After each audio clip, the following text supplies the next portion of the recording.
Welcome to my Monster Hunter 3 Ultimate tutorial, and this will be the last tutorial video, and we will be covering the bow. The bow is the third true ranged weapon in the game, and for this demonstration I will be using this very nice bow called the Peckish Peckle. I absolutely love this name. So let's get on with the information that you need to know to use a bow. But just like bow guns, you need specialized knowledge to understand how a bow operates. So on the first page of your equipment, you will see the attack value. This just gives you an indication of the raw damage that you will do uh, with a basic arrow shot. Now the Peckish Peckle also has an elemental value, which is fire, and it deals 120 fire element damage per shot. So some bows will have elemental values and some bows will not. Um, Pay attention to the last piece of information on the right, which is the arc shot. This is going to be a very important piece of information. Every bow will have a type of arc shot, and for the Peckish Peckle, this is a wide arc shot. Now the arc shot is, you can think of it as something like an ultimate attack for the bow, and we will demonstrate that in a moment's time. Right, so on page 6, you will see the list of charge attacks that you can perform. Now with a bow, you can charge up to 3 levels, and as you can see, every level of charge will modify how your bow fires its arrows. So for the Peckish Peckle, charging to level 1 will shoot the arrows in a sprint, and it is a level 1 sprint. And if I, instead of charging to level 1, I charge it all the way to the second charge, I will instead fire a level 2 sprint. And now, since the Peckish Peckle is something like somewhat a beginner's weapon, so the stage 3 charge attack is the same as stage 2 charge attack. Both of them are level 2 sprint. When you get to higher level equipment, more powerful bows, you will likely see that there will be a different charge attack for all 3 of your charge stages. Right, moving on to page 7, you will see the equipable coatings of this bow. Bows do not use ammunition like bow guns. Instead, they consume coating. So you will have an unlimited amount of ammunition. That is your arrows. You will have an unlimited amount of arrows, but every arrow can be coated with some type of coating, and page 7 will show the types of coatings that can be used with your bow. So in this case, it will be the paralysis, the close range, the sleep, and the paint coating. Right. Um, Something to understand about coatings are something like a boost, a buff for your arrow, and it can be perfectly fine to use a bow without any coatings, although um, it may be much stronger if you were to use, say, a power coating or a close range coating. But uh, bear in mind that this can be detrimental to the economy of a bow user, because the power coating is the most expensive coating of them all, and that's just something to bear in mind. And so moving to page 8, you will see coating boost, and the Peckish Peckle does not have any coating boost. Some of the bows will have a coating boost, and that means that the effect of the coating, be it damage or the status that the coating applies, will be boosted, similar to your status plus skill. Okay, the status plus skill basically says that you will require less hits to apply the status effect. So the coatings such as the paralysis, the sleep poison, and slime coatings, if you have a coating boost for that for that specific coating, you will be able to apply the status effect in less hits. So now let's go to our shop, see what it looks like buying coatings as a bow user. Right, so coatings are found right at the end, and you can see like this power coating is crossed out because the bow that I have equipped, the package speckle, cannot equip power coating. And do note that power coatings are the most expensive coating. Without sale is 32 zenny each, and when you fire a bow, every arrow consumes one coating. So if I were to take the maximum amount of power coating, that would be 1,440 zenny. So this would be more than the payout of the low level hunting quest. Right? The Great Jaggi hunting quest is 1,002. So it would not be economical to use power coating on such low level hunts. Of course, you can use it when you reach higher higher quests that pay more, or you can just simply buy the power coating when it is on sale. But in this case, we will not be going for the power coating, and instead we will be going for the close range coating. And unlike the bowgun, coatings are very limited in capacity, which further reinforces the notion that coatings are actually just a temporary boost for your bow. So it becomes all the more important to use coatings when when you will not miss, and the effect will be the greatest, so as to prevent you from just wasting money on coatings that miss, right? So I will go ahead and buy those things and paralysis coatings, and just double check my coatings that I have available. Right, so 20 close range, 20 paralysis coatings. So this means that I will actually be only be able to fire 20 arrows with close range coatings and 20 arrows with paralysis coatings. Right, so let's move on to the technical demonstration. Right, so you begin with your bow having no coatings equipped, and pressing X will unsheath your bow, and tapping X will fire.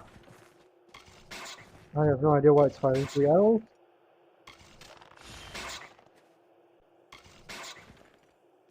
Right, okay. Anyway, please remember that you never want to be firing your arrows like this just by tapping your X button, because this deals the least damage of all, and you will also be depleting your coatings, which are very limited in number. You will be using up your coatings very quickly, um, with very little efficiency. It is tapping X like this, spamming the X button is literally the worst way to use your bow. You should be charging it at least to level 1 or level 2. Okay, And unlike the bowgun, where I would not recommend you mm, running around while shooting, you can charge your bow while you're running before turning and firing your arrows at the intended direction. Do note, however, that for as long as you're holding the card, you are consuming stamina, and should your stamina reach the end, you will automatically just fire your arrows like this. Alright, the reason why you need to be charging your bow is because that is the most economical way to use your coating, and also because your charged shot will deal more damage than a normal shots. These normal shots, I believe they do virtually no damage at all. It's just too insignificant to be of any use. So remember, always fire at least level 1 or ideally level 2 shots. Right? Now, your up shot is the ultimate of the bow, and you can do that by charging at least level 1, and without releasing the X button, press the A button. So essentially that is an X plus A. You cannot do that without any charge. So I'm tapping X and A together. It doesn't do anything because you need at least one level of charge. Okay, no. You need at least 2 levels of charge. So 1, 2. Right. And being able to gauge the distance of the arc shot is probably the most important skill you can have as a bow user. You can hold the right trigger to see your trajectory, and if you were to start, you will be there will be a red indicator that shows you where your arc shot will land.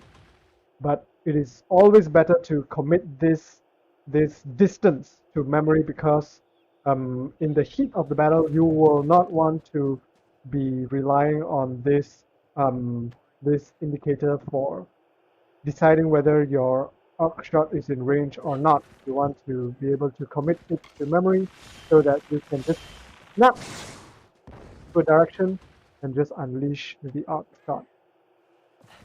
Right, now for your coatings, you can switch coatings just like how you switch ammunitions on a bowgun. That is holding down left trigger and then pressing X or B.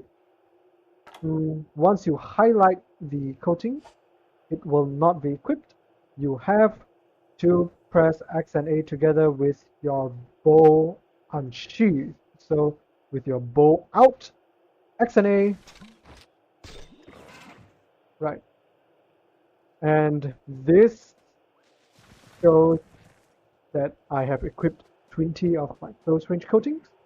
And if I were to fire it once, I would immediately lose 1 coating.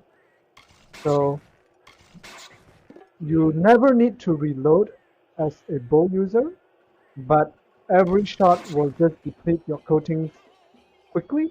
So that is why I said that just tapping the X button when you have coatings equipped is the worst way to use your coatings, because you are literally bleeding money away, right?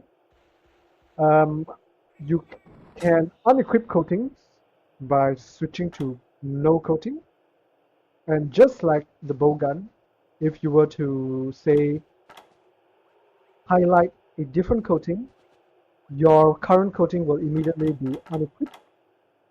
But if, let's say, you made a mistake and you actually want to remain using the close range coatings that you already have equipped, you can, without releasing the left trigger, just scroll back to the close range coating and you will have it equipped, right?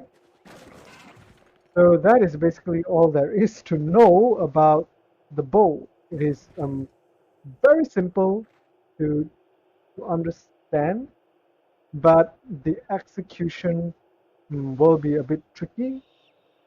But I will still admit that it is a ton of fun to use.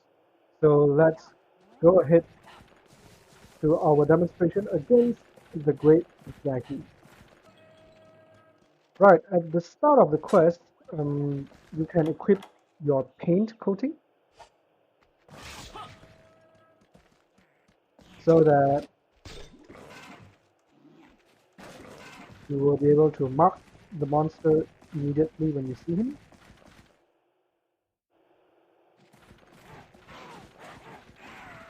Of course, there is no inherent advantage of using the paint coating over the paintball. I just want to do it because I can. Right?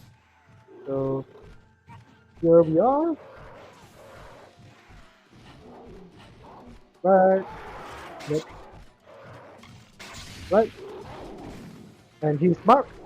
And so now we can switch to our most powerful coating. Will probably be the close range coating. I will want to use close range coating instead of the para coating. So let's see how to fight with a bow. Charge your bow to a suitable charge level, and then just let it loose. Because I'm using a close range coating, I can afford to be a bit closer. Oh my god. Charge. Alright. Charge. Again, the left trigger is a very important button for you because it allows you to quickly swing towards the monster so that you don't have to use the right trigger to manually aim.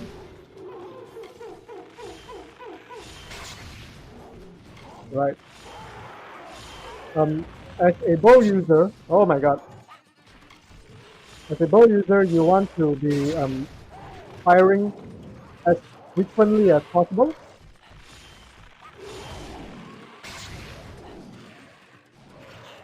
To make up for your low raw damage.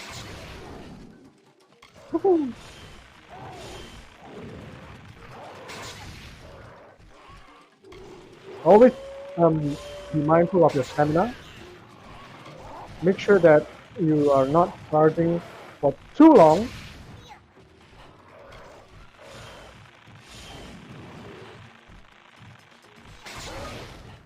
Right, okay, that broke his shield.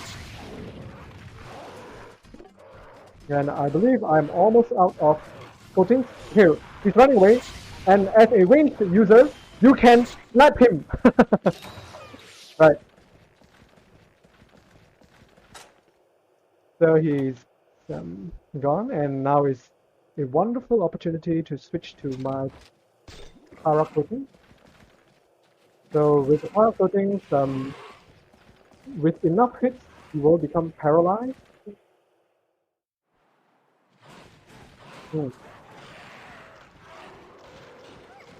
Okay, with a flip, and as you guessed it, this is the best opportunity to use the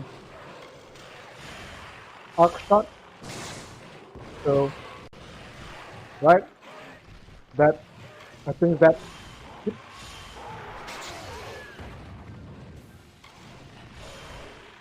this poor Great Jackie is completely helpless against our bow. I wonder how many shots this will need before he becomes paralyzed.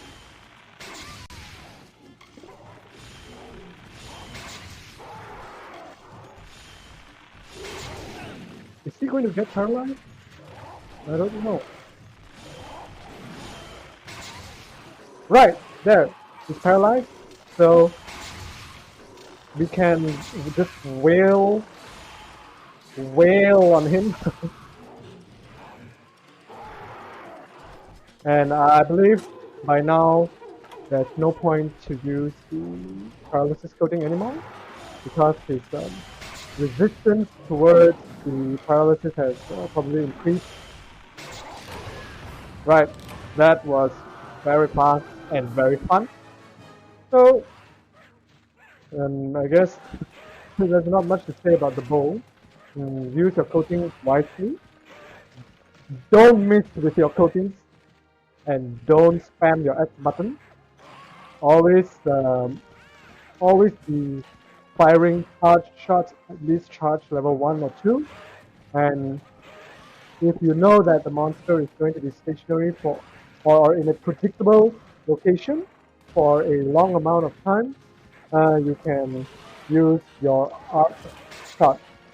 And as a bonus, I think the arc shot is pretty good to clear out these small monsters. Is it? Why are you not? Alright. Okay. So you can use it to clear out small monsters because the arc shot covers a wide area. Of course, the focus arc shot is the only exception, but for the most part, use the arc shot however you may like. And that's it for the tutorial on the bow, and that's also it for the tutorials on all the weapons in Monster Hunter 3 Ultimate. I did not cover the hunting horn because the hunting horn is a very much support and utility based weapon, and it truly shines in the multiplayer. And since this will be mostly focused on the village single player quests, I believe the utility and the value of the hunting horn is limited. It's severely limited. So I'll give the hunting horn a pass. It's basically just a horn with melodies. And so that's it for all of the weapons in Monster Hunter 3 Ultimate. And I hope you've enjoyed the tutorials. And thanks for watching. See you again in our next videos where I think I will try covering hunting every monster with every weapon. Right? That's gonna be a fun challenge, but that series will probably not be out for a long time. So until until that series actually goes onto YouTube, thanks for watching and stay safe.